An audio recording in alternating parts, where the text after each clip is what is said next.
The impossible state. Islam, politics, and modernity's moral predicament. Wael. Hallaq. 2. The modern state. There is nothing greater on earth than I, the regulating finger of God. Thus the monster bellows. Nietzsche, thus spoke Zarathustra.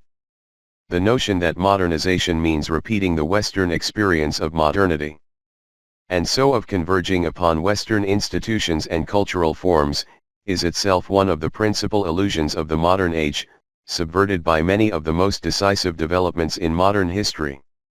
At the same time, this deceptive self-image of modernity passes over and leaves unremarked the one sense in which modernization has meant Westernization. Namely, the adoption by other cultures of an instrumental perspective on the earth which is ultimately nihilistic.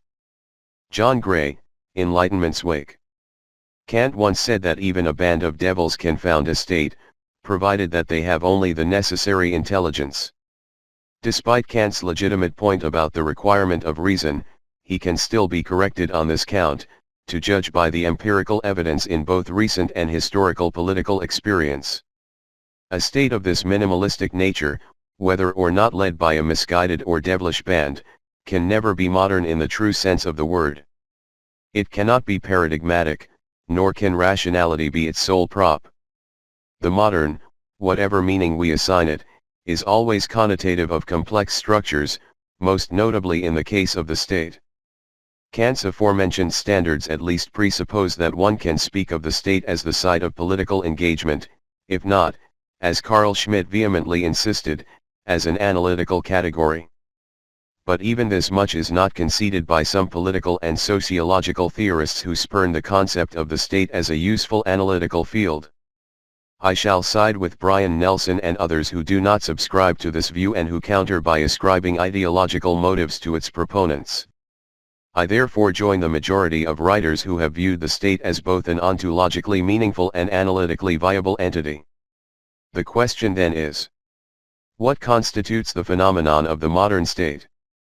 It has often been noted that the state is different things to different people. A survey of the relevant literature immediately imparts the distinct impression that every original thinker has seen the state in a unique way, ranging from imputing to it an organic ethical impulse, Hegel, Otto Georg, to founding it on natural law and a state of nature, Hobbes, Schmitt. Marx saw the state as a function of economic domination of one class by another, Kelsen as a primarily legal phenomenon, Schmitt as the embodiment of the political, Gramsci as a hegemonic system, and Foucault and the post-structuralists as significantly pervasive of the cultural. After Schmitt in the 1930s, the Hegelian viewpoint of the ethical has largely dropped out of the scene, but great controversy still rages over the definitional limits and analytical value of the state. Some commentators regard the state as the central explanatory variable, it being an actor with interests of its own which do not necessarily reflect those of society. Others take the position that the state cannot be understood on its own but rather as it stands in a relationship with the social order within specific socio-economic and socio-cultural contexts. Still others navigate a path in between, often emphasizing one over the other. It would then be no exaggeration to say that there are nearly as many ideas of what the state is as there are prominent scholars writing about it. A careful reading of the various theories of the state, excluding those of Hegel and the Hegelians, suggests that at the heart of this vast disagreement is little more than perspectivism. Each view is occasioned by the fact that it adopts a particular perspective that has been, for one reason or another, privileged over others. The cases of Marx, Weber, Kelsen, Schmitt, and even the Foucauldians, whose vantage point is, relatively speaking, the widest, are all emblematic of this. It is therefore possible to approach the matter synthetically, weaving certain perspectives into a more or less coherent narrative. The Weberian bureaucratic, the Kelsenian legal, the Schmittian political, the Marxian economic, the Gramscian hegemonic, and the Foucauldian cultural can all be brought to bear upon a conception of the state. And we are not obliged to accept the delimitations of any of them. One can, for instance, accept much of Kelson's theory of law and constitutional theory but reject his condition that the sphere must remain uncontaminated by ethics, politics, or sociology. From our perspective, Kelson fits within both a Schmittian theory of the political and a Foucauldian theory of power and culture.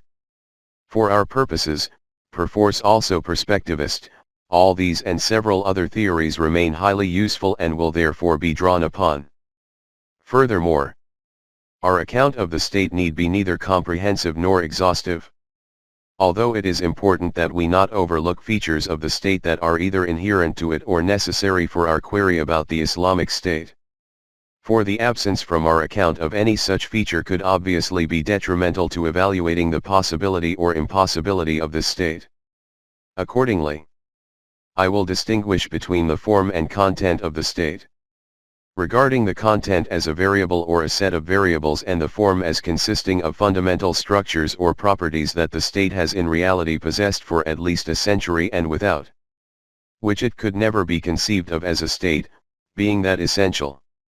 As noted in the previous chapter, our benchmark is the real, existing, and paradigmatic state, not one that is utopian or futuristic. In our account, it is content that is changeable or potentially changeable. For example, the state may be dominantly controlled by liberals, socialists, communists, oligarchs, or any such brand, but these, despite their varied influence on the state and its society, cannot, and, more abstractly, do not change its forms. The form is not only essential to the existence of the state but is also what shapes it into a state. This distinction requires some justification. The content/form typology must not be allowed to impute to the state an ahistorical character, as if the modern state emerged out of a vacuum, as is often projected in political science. In fact, the contrary is true. The state is as much a historical product as any institution or concept we know, including, as we will see in due course, modern versions of metaphysics. Even more, I shall argue in the next section that this very historical provenance is an integral part of the state's quiddity and that without it we will never understand it completely or even adequately. A state's history is the process by which the state, as both an abstract concept and a set of practices, unfolds. And for a body politic to adopt the paradigmatic features of the modern state, it must come to possess the means to penetrate society and culture, to shape them in ways conducive to the formation of the state's subjects. In other words, for an entity to form itself in the image of a fully realized state, it must presuppose a particular subject/subjectivity, viz. the citizen. The state and its fully realized citizen are possible only by virtue of a historical process. One that is not always integral to many states that we would nowadays call weak, rogue, or underdeveloped. But that which made the state what it has now become does not necessarily remain integral to its form. It is now well understood and acknowledged by the vast majority of historians that the state has always been, even in its pre-modern forms, heavily engaged in economic policy planning, economic ventures, capital, and industry. However, these last two may be defined. Countless historians have argued that the connection between the state and capitalism was at one time organic. Yet this particular connection is mutative, as evidenced in the many decades of rule in so-called communist countries, as well as in the various and at times very different economic policies that characterize the economically developed countries. The United States, Canada, Sweden, and Italy are cases in point. Thus, different economic or state class arrangements can arise within the bounds of the modern state. The point remains that if such a state as the former Soviet Union could diverge so drastically from Euro-American economic organization and its philosophies, on which Euro-American countries in turn differed among themselves, then it would be difficult to argue that a particular economic policy or ideology is a fixed attribute of the state. As David Held has argued, the theory that essentializes the state as the sum of class relations sits in tension with the necessity of seeing the state as a set of collectivities concerned with the institutionalized organization of political power, thus failing to separate out these sui generis institutional elements of the modern state and its politics from the variables of class relations. What, then, are those features without which a modern state could not and cannot exist and, in the foreseeable run, without which will not likely be able to exist?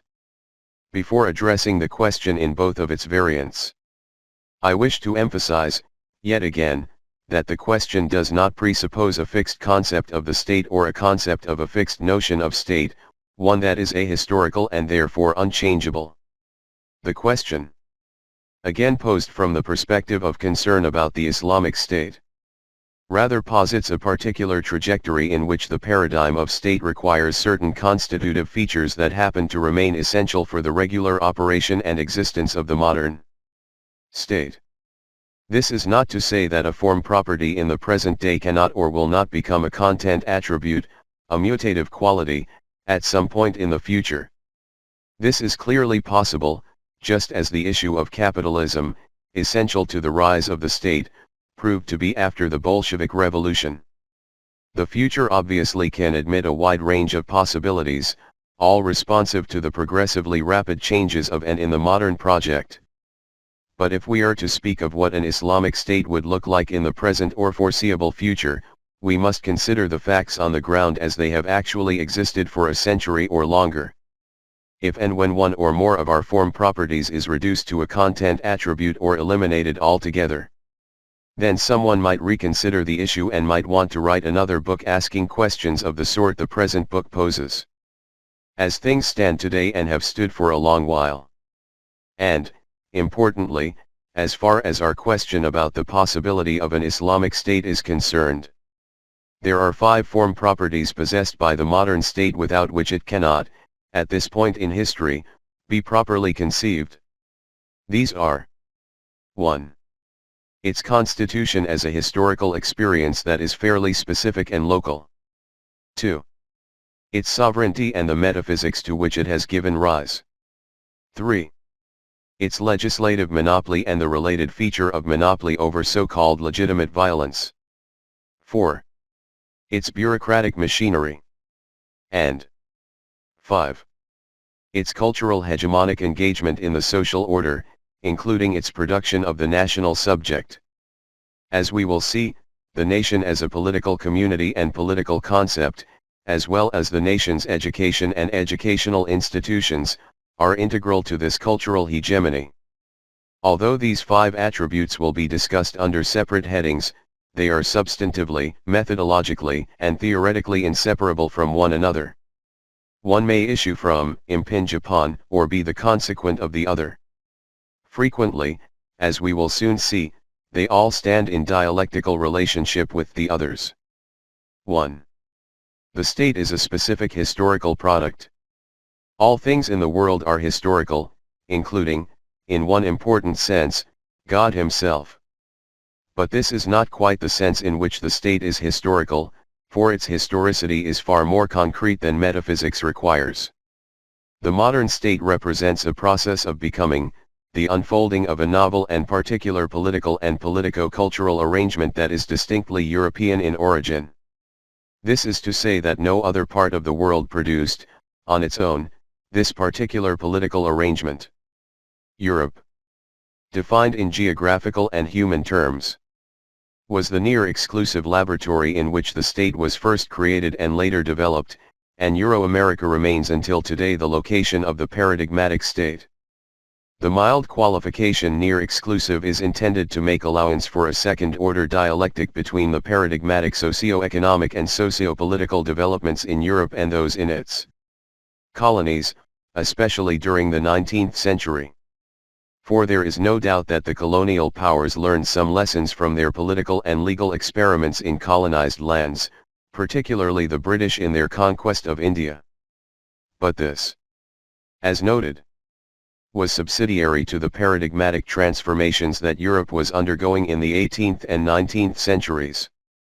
Transformations that were occasioned by rapid shifts in its own economies, technologies, societies, in city, town, and countryside, political structures, and, indeed, epistemologies.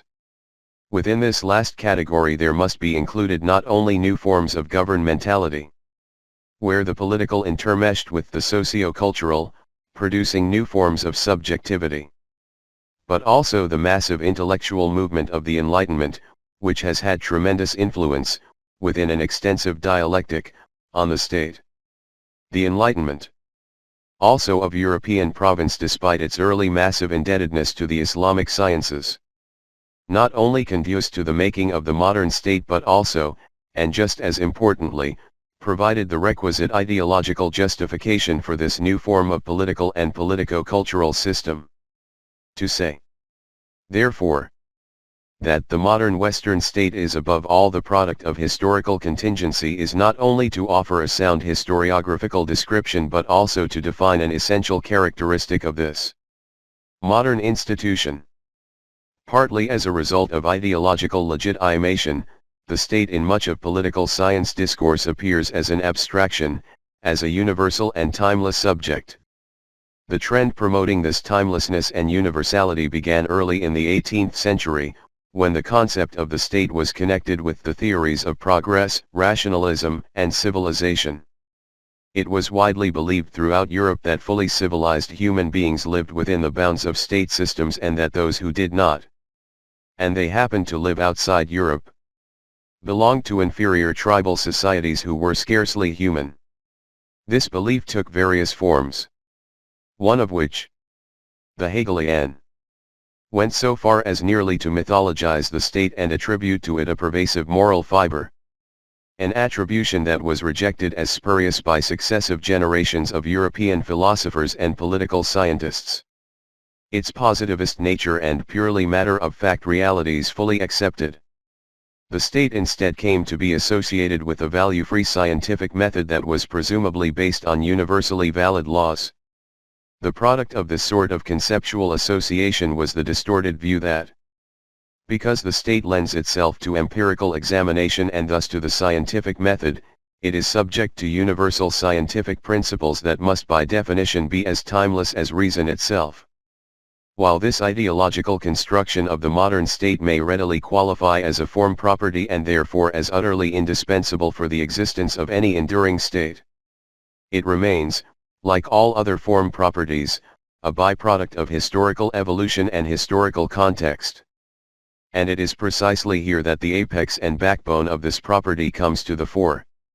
The history of the state is the state, for there is nothing in the state that can escape temporality. It is therefore a historical product of a particular, culture-specific location. Europe, Central and Atlantic. Not Latin America, not Africa, not Asia. As Carl Schmitt averred, the state has been possible only in the West. In one important sense, this book is a continuous attempt to tease out the implications of this form property. 2. Sovereignty and its metaphysics. Inasmuch as it is inescapable for the modern state to be a historical contingency and thus of a context-specific provenance, it is also, if we speak of it as we must, a constructed entity. That is, it must consist of something or things, whether these are real or fictional, material or conceptual, mythical or symbolic. The concept of sovereignty is one such form property that remains, despite the changes the state has undergone over the last 2 centuries or so, one of its hallmarks. While all pre-modern rule was sustained by certain political and ideological structures, the modern state is unique in its impersonal character, an abstract concept that lies at the heart of its legitimacy. The abstractness of sovereignty therefore requires the evaluation of the state not only as an empirical set of differentiated institutions but also as an ideological structure that both pervades and orders the state's social matrix. Politically and ideologically, sovereignty is constructed around the fictitious concept of will to representation. European in origin. Which is to say, specifically European conditions had produced it. The concept of sovereignty is constituted by the idea that the nation embodying the state is the sole author of its own will and destiny. For it to come into existence, for it to become ontologically conceivable, the will must presuppose a break from an enslaving agency, a tyranny, or some such dominating evil. The break from tyranny. Historically, paradigmatically, and narratively exemplified by the American and French revolutions, represents a quintessential requirement without which sovereignty would then have no meaning. To speak of the modern state is thus by necessity to subsume, as if it were a minor premise in a syllogism, the form property of sovereignty, and in turn to include perforce the popular will as the master of one's own collective destiny. The will, popular and collective, does not presuppose actual and active individual participation but claims its collective force precisely because it is a fiction. The concept loses none of its force even when non-democratic powers come to rule, for even in the absence of traditional democratic practices, any state, read nation-state, comes to expect its sovereign will to be embodied in the acts and speech of its rulers, even when they happen to be a band of devils. That the elision from democratic will to tyranny and vice versa remains protected by sovereignty is an accurate expression of the historical transitions from absolute monarchies to democratic rule. Under the trenchant concept of the sovereign state, sovereignty has domestic and international dimensions. Internationally, sovereignty means that other states recognize one another's authority within their respective borders and that each state legitimately represents its nation in its dealings with other states, individually or aggregately. The fiction has proven so successful and powerful that even when everyone knows that a regime is unrepresentative and even oppressive, it is still deemed to speak legitimately on behalf of its citizen/nation. Only a revolution or a fundamental constitutional change in a country can presume to replace an earlier tyranny with a government accepted internationally as the bearer of sovereignty.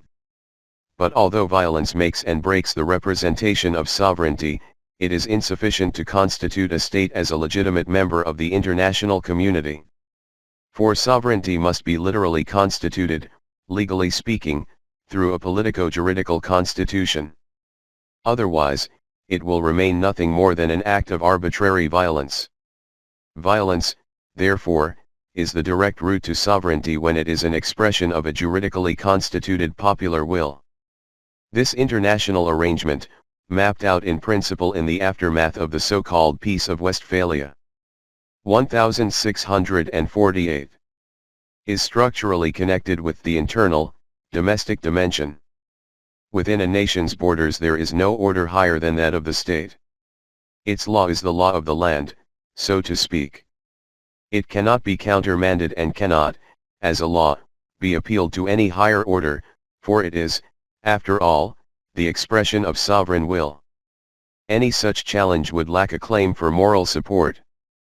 As Geoffrey Marshall has argued, in today's world, it is held that there is no moral right, generally speaking, to disobey the law. To challenge the law is to challenge that very will, which is to say that for a citizen or a group of citizens to challenge the law of their own state is either a contradiction in logical terms, for that would amount to challenging their own will, or an act of extreme and radical violence representing an alternative popular will, an alternative sovereignty. What is profoundly characteristic of this challenge and its reception in a positivist world of states is that the legitimacy of this challenge depends entirely on the success of violence to displace the previous order, for without this step no alternate constitution can ever be possible. Violence and the threat of its use are not only essential to the constitution of sovereignty internationally but also, and more importantly for us, internally. As a pure logic of might, violence is indispensable, and it constitutes a necessary condition for the internal sovereignty of the state as representing and represented by its legal will. To come into existence, sovereignty needs not only a state but also the general prerequisite of an imagined construct, the nation. Being sovereign, the nation-state is thus the product of no subject's actions apart from its own self-creation. For it is by virtue of the constructed notion of constitutional violence that it both comes into existence and continues to implement its regular law-based practices. Paul Kahn has aptly argued that the sovereign state is conceived as the efficient agency of its own construction, comparable to the divine creation ex nihilo and capable of having or expressing such an act of will. In its full implications, Sovereignty has in common with monotheism a host of attributes. First, it is omnipotent. All political forms are open to its choice. Second, it wholly fills time and space. It is equally present at every moment of the nation's life and in every location within the nation's borders. Third, we know it only by its product. We do not first become aware of the popular sovereign and then ask what it has accomplished. We know that it must exist, because we perceive the state as an expression of its will. We deduce the fact of the subject from the experience of its created product. Finally, we cannot be aware of this sovereign without experiencing it as a normative claim that presents itself as an assertion of identity. We understand ourselves as a part, and as a product, of this sovereign. In it, we see ourselves. Thus, the identification of the self with the sovereign amounts to conceiving and fashioning the subject through the sovereign will. In turn conceived as the source of both the law and the nation, which, as a collectivity, is in turn fashioned in the mirror of the law. The law as reflecting sovereign will. And thus the will that creates the subject and fashions him in its own image, is little more than a replacement and substitution for the Christian conception of will. Like a great many modern concepts, pre-Enlightenment, Christian forms of authority are largely retained with a substituted set of sources that are of equal authoritative force. Carl Schmitt cast the matter incisively when he wrote, "All significant concepts of the modern theory of the state are secularized theological concepts not only because of their historical development, in which they were transferred from theology to the theory of the state, whereby, for example, the omnipotent God became the omnipotent lawgiver, but also because of their systemic structure. In due course, we shall address the impossibility of a nation-state as an Islamic order of divine sovereignty. But for now we must briefly note a single characteristic that has been inseparable from the practices and ideology of the nation-state as a representation of sovereignty. Namely, the sacrifice of the citizen. If the nation-state is conceived as an expression of sovereign will, then the Aristotelian final cause of its existence is nothing more than its perpetual existence. The nation-state exists for its own sake. It is a means to no other end. It is not an end among others. It is that end for which all others can be sacrificed. Carl Schmitt argued that, as a sovereign being, the state's decision has the quality of being something like a religious miracle. It has no reference except the fact that it is.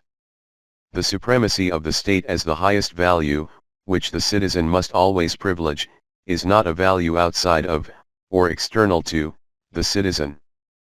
There is nothing in the will of the paradigmatic citizen that is outside the will of the sovereign, since the latter will, as we have seen, subsumes not only individual will but also all other wills. But that is not all. The citizen himself is not above being sacrificed for the highest end. Indeed, the citizen is the archetype and fullest manifestation of sacrifice. Because there is nothing more precious than life except the nation-state, the sui generis cause that can legitimately demand and receive that ultimate sacrifice.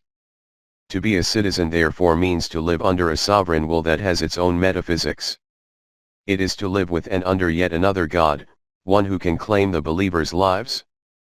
To anticipate our arguments below, this attribute alone, with its grave implications, would suffice to render the modern state an anathema to any form of Islamic governance. 3. Legislation, law, and violence. It is, then, a truism that sovereign will gives birth to the law.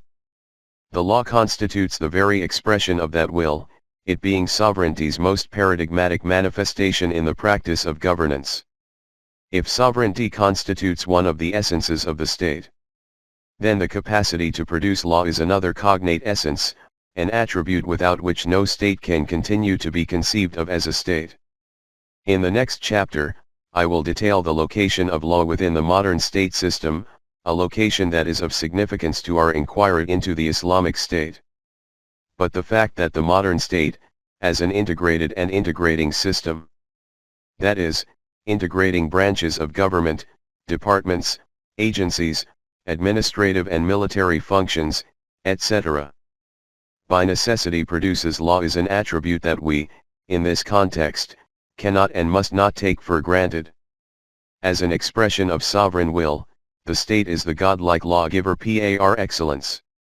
The demonstrative entailment between sovereignty and legal production explains why a state must claim ownership of its law in the sense that what it adopts becomes its own. Sovereign will ceases to be operative should a state formally declare that its law is to be found provided by another country, another state, or another entity. This does not mean that legal transplantation cannot occur. For indeed it does, and extensively at that. But transplantation amounts to appropriation of the law from another country or legal culture through the deliberative choice of sovereign will. By virtue of sovereignty, appropriation becomes an act of naturalization. Kelsen argued that the state consists of three elements: territory, people, and power. If we are to accept his definition, we must interpret power as at least encompassing 1. Law as political will and 2. The violence necessary to implement that law both internally and internationally. Seen from a juristic point of view, the state is a particular form of community created by a national legal order, where the community is defined as the regulation under a normative order of mutual behavior of a group of individuals. The state is the juristic person that represents that community both as a sociological and legal entity. To speak of a distinction between the state and its law amounts to isolating an essential attribute of a thing and then speaking of it as being able to stand apart autonomously from that thing. Of strictly logical necessity, the essentialness of the property, being relational, would cease to exist, just as no bodily organ can exist in the world independent of a body of which it is a natural part.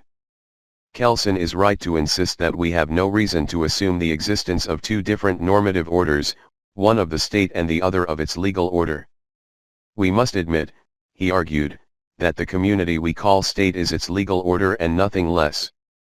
If the modern state is constituted by sovereign will, and if sovereign will manifests itself through law, then the enforcement of law becomes the realization of that will. Will without the coercive instrument to back it up is no power at all. It is, in political terms, nothing. We have seen that the state. Now also read. Law is its own end, that it knows, by virtue of its very constitution, only itself and its own metaphysics. The boundaries of violence therefore are set only by the state, and it is its own measure that determines the type and level of violence to be applied against transgressors of its will. Put more clearly, the state is the supreme agent in the sanctioning of violence. For even if it were supposed that some divinely ordained punishment should be implemented or adopted, it would be so adopted as a choice of the state, as an expression of its will. Here, it is the state that ratifies divine will, not the other way round. Here, put more explicitly, the state stands as the God of gods. If, as we saw, sovereign will is the new God, then there is no God but the state. Therefore, the exclusive right to exercise violence and to use its threat to implement sovereign legal will is one of the most essential features of the modern state. The emphasis here is not so much on the millennia-old technique of the ruler's capacity to mete out violence but rather on the unique relationship between violence and the metaphysics of sovereign will. 4. The rational bureaucratic machine. There is perhaps to date no language used by any commentator on the state that has been less controversial, and indeed the locus of general consensus, than the following statement of Weber. The primary formal characteristics of the modern state are as follows. It possesses an administrative and legal order subject to change by legislation, to which the organized activities of the administrative staff, which are also controlled by regulations, are oriented. This system of order claims binding authority, not only over the members of the state, the citizens, but also to a very large extent over all action taking place in the area of its jurisdiction.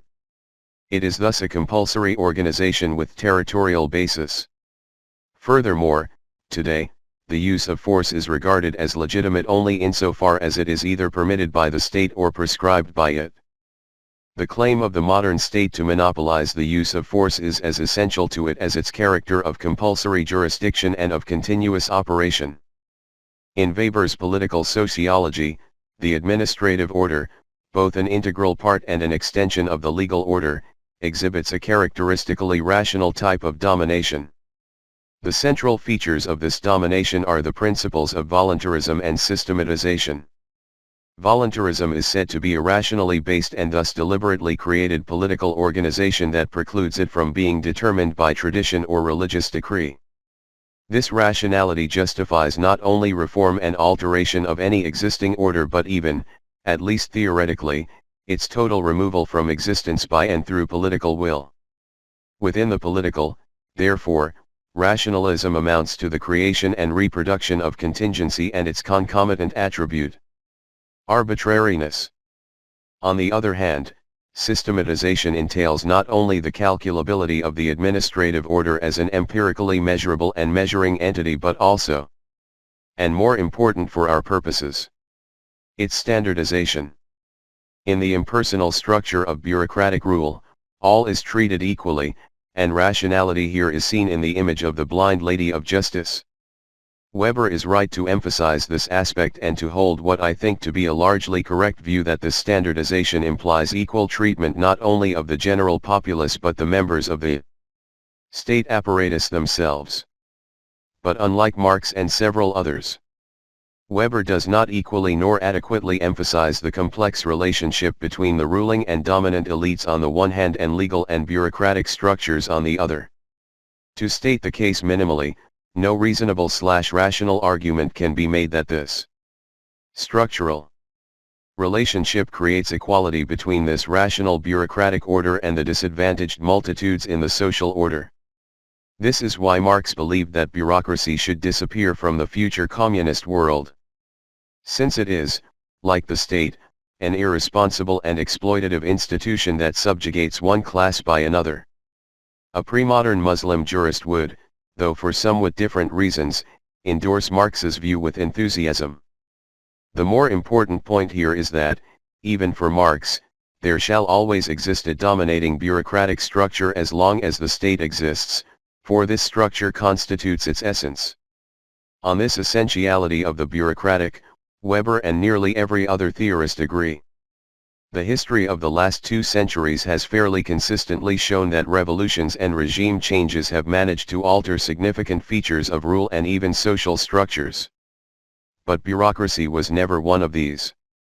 Indeed, if anything, bureaucracy and administration have not only become consistently paradigmatic components of the state but continue to experience progressive growth in both complexity and pervasiveness, raising, as we will see in the next chapter, profound constitutional questions in any modern state. On the exponential growth of state bureaucracy there is an equally vast agreement among scholars and theorists. To say that it has been and will continue to be, at least in the foreseeable future, indestructible is merely to state the obvious. It need not be overemphasized that bureaucratic structures are diverse and multifaceted even within a single state or province.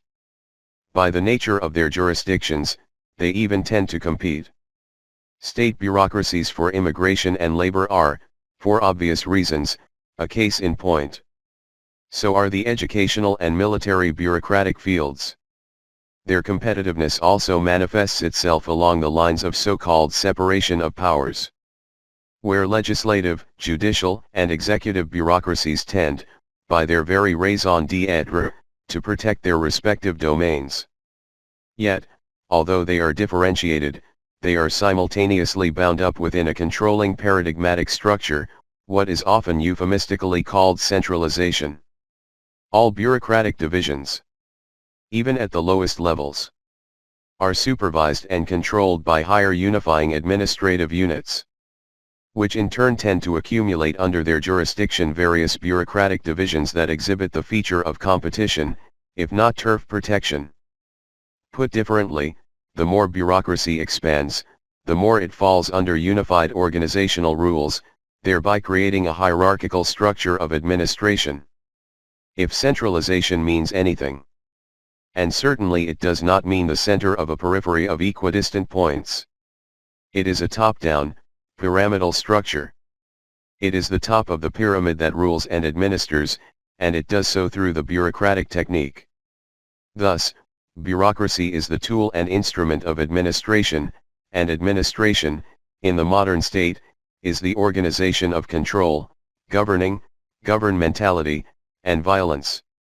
State bureaucracy therefore has a wide range of influence exceeding that of any other political organization.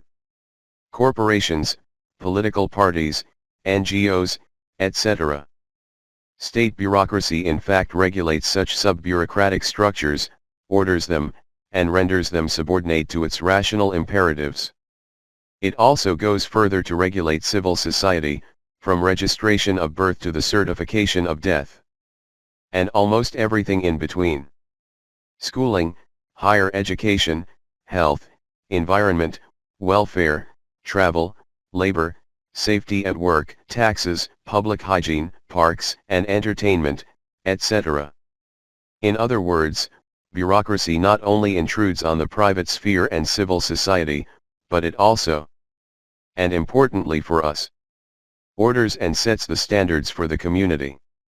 We will later see how, as an extension and integral part of the law, bureaucracy fashions and continually refashions the community and the individual subjectivities of which it consists. Bureaucracy therefore breeds its own community, the community of the state. 5. Cultural hegemony, or the politicization of the cultural. As noted at the beginning of this chapter, differences and even opposition between and among theories of state are mostly a function of perspective, which is to say that seemingly different theories are often reconcilable. Accordingly, from our perspective, there is no contradiction, for example, between the Kelsenian and Foucauldian approaches to the state, despite Foucault's desire to cut off the king's head in political science. Cutting off the king's head did not mean for Foucault abandoning the prerequisite of looking first at the king's law and the changes it induces at the level of state operation. Be these empirically verifiable or not. He takes this as self-evident and as a point of departure. Nor did it mean to dismiss the immediate actions of the state insofar as law, bureaucracy, and violence are concerned. I read Foucault, despite the claimed contradictions in his position, as saying that it is high time to look beyond, that is, to uncover the implications of not only how the state or each of its organs operates but also 1. How we must demythologize the discursive structure conducing to the ideological justification of the state itself. That is, deconstructing the object as subject and vice versa. And 2. How the limits of analysis must be stretched to the realm of culture, where state and culture/society dialectically produce each other. Governmentalization. And where the state's progressively expanding influence on the cultural order has produced and reproduced particular kinds of subjectivity. In one important and here relevant respect, even Kelsen is Foucauldian. But the Kelsenian perspective, being juristic and political in the conventional positivist sense, did not require cutting off the king's head, for the king and his law remained most central to his analysis.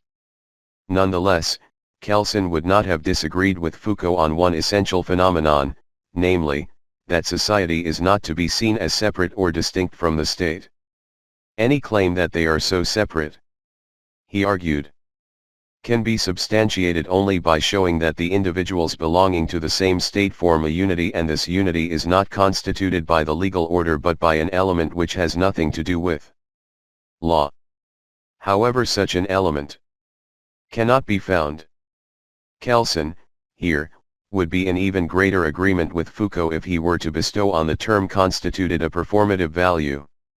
If law as a set of discourses is seen as performative in the full sense of the term and not only in the limited sense that court decisions, for instance, are performative, then Foucault's analysis would necessarily follow from, and upon, Kelsen's above stated view.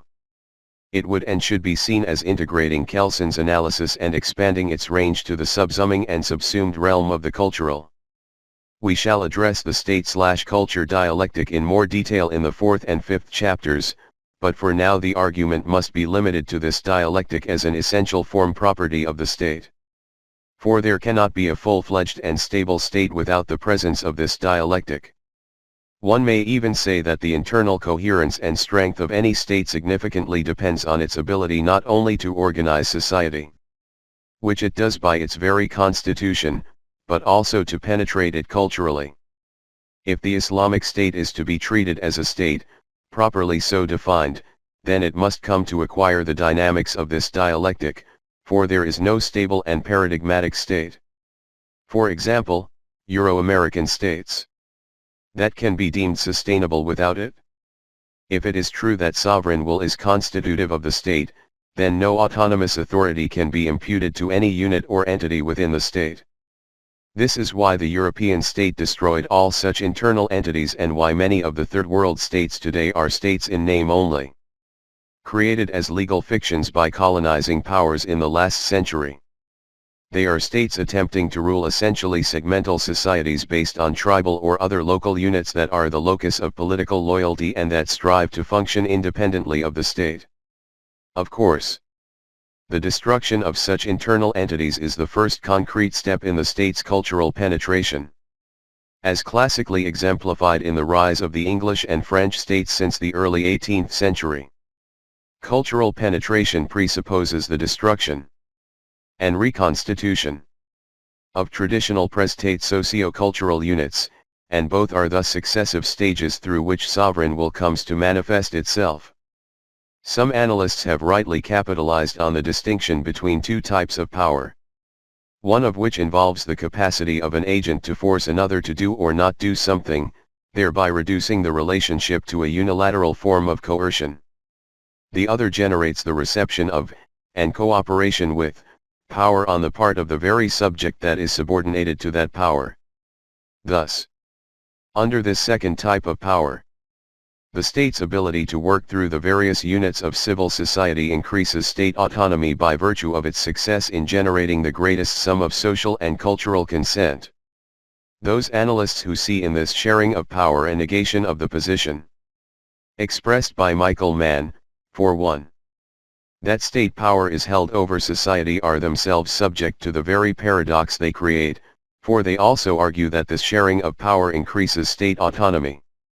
This sort of analysis never doubts enough, to use Pierre Bourdieu's phrase, for it thinks the state through the state.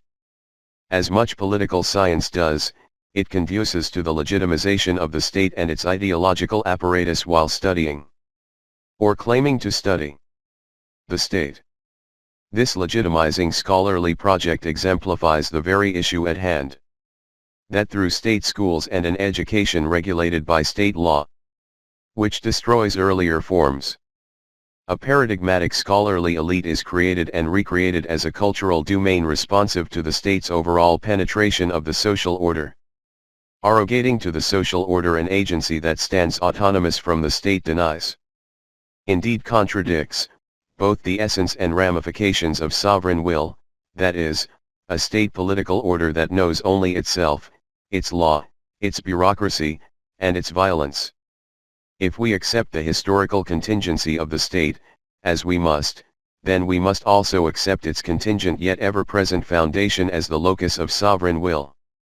To impute an autonomous agency to the cultural domain is not only to deny the material and conceptual effects of this will as destructive of earlier forms but also to sanction its arbitrariness as natural. As Bourdieu has persuasively argued, the cultural domains are constituted as such by the actions of the state which, by instituting them both in things and in minds, confers upon the cultural arbitrary all the appearances of the natural. The deconstruction of these appearances must also interrogate the fundamental paradox that the autonomy of the cultural entails the fact that the cultural possesses the capacity to sanction its own destruction.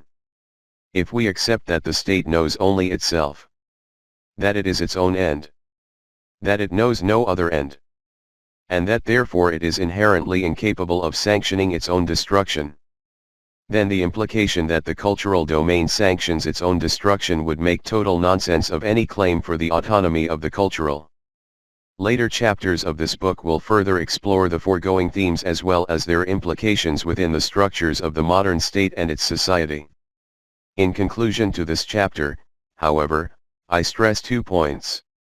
The first is that the 5 form properties we have discussed are indubitably ones possessed by the state. That is, no paradigmatic state can exist or be sustained without any single one of them. As earlier noted, these attributes have been form properties, and thus any change in them as form properties will, by necessity, require not only a re-evaluation of the assumptions of our thesis, and therefore the thesis itself, but also nearly all the discourse on the state that has been engaged in from the 18th century until the present. This is because the disappearance or deletion of any of these form properties from the present picture will necessarily change the archaeology, architecture, structure, organization, and overall makeup of the state as we have come to know it. This includes the first attribute, which, by definition, implies and effectively entails all the others. Second, and following from the previous point, is the compelling fact that these form properties are structurally and organically interrelated, that a change in one will entail a change in the others. That they stand in a mutually dialectical relationship is not only obvious but also essential for the continuing existence of the modern state and its regular operation. One particular dialectic of wide-ranging importance will constitute the focus of the next chapter, this time considered in the light of a comparative Islamic component.